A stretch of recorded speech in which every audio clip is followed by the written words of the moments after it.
reflected over their life together. The couch and matching love seat were old and worn, but good quality and as comfortable as an embrace. The cocktail table was an old door from an antique shop in New Hope, Pennsylvania. Their television, like the window air conditioning unit, was a dinosaur that badly needed replacing.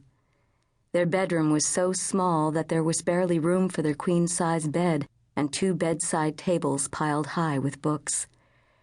They could afford something better, something much bigger, maybe in Brooklyn or out in Hoboken.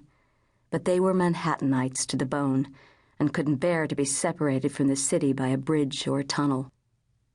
Maybe it was silly, but between that and the fact that the rent was just $600 a month, as it had been since 1970, because the apartment had been grandfathered to Alan by his brother when his brother had moved to a lovely carriage house in Park Slope, they'd just stayed on there.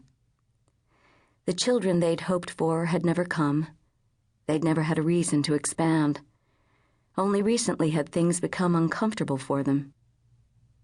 The new landlord knew he could be getting about $2,000 or $3,000 a month for their apartment, so he was very slow to fix things that broke, hoping to force them out. And in an old apartment in an old building, something was always broken. A fuse was always blown, something was always leaking. They'd talked more about moving recently, but prices in the city were so outrageous. They'd lived a life where experience and travel had always mattered more to them than a status apartment or a flat-screen television.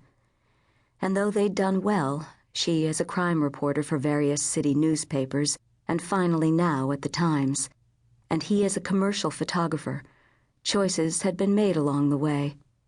Live well, travel well, and save for retirement, while doing without where the apartment was concerned. It had never been a difficult trade. They'd seen the world and were still explorers at heart. In their early 50s, they were in good shape to retire in the next 10 years, though they'd never owned any property. She thought about these things in the shower, felt good about them. Blessedly, the hot water heater was working today. Ella and Rick, Alan's friends from college, would arrive carrying a $100 bottle of wine. Ella would be wearing something outrageously chic and expensive. Rick would talk about his new toy, whatever that happened to be. They weren't snobs. They were unpretentious and kind. But they were very wealthy, and it came off them in waves, demanded noticing, begged comparisons. And when she wasn't feeling good about herself, it bothered her in a way it shouldn't.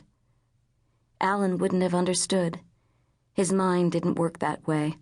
He enjoyed his friends' successes, their toys, their vacation homes, as much as he would if they'd been his own. He didn't believe in comparisons. She thought about this as she rinsed the conditioner from her hair. Somewhere in the apartment, or maybe above or below them, there was a loud knocking, loud enough to startle her. It could have been the hot water heater or something on another floor. She just prayed that it wasn't their guests arriving early, or the landlord wanting to finish the fight they'd had with him earlier about the terrible leak in the bathroom when the people above showered.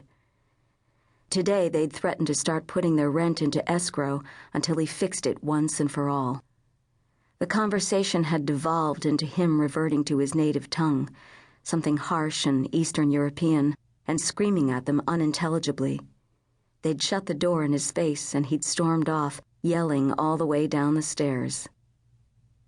"Those Eastern Europeans are a hot-blooded lot, aren't they?"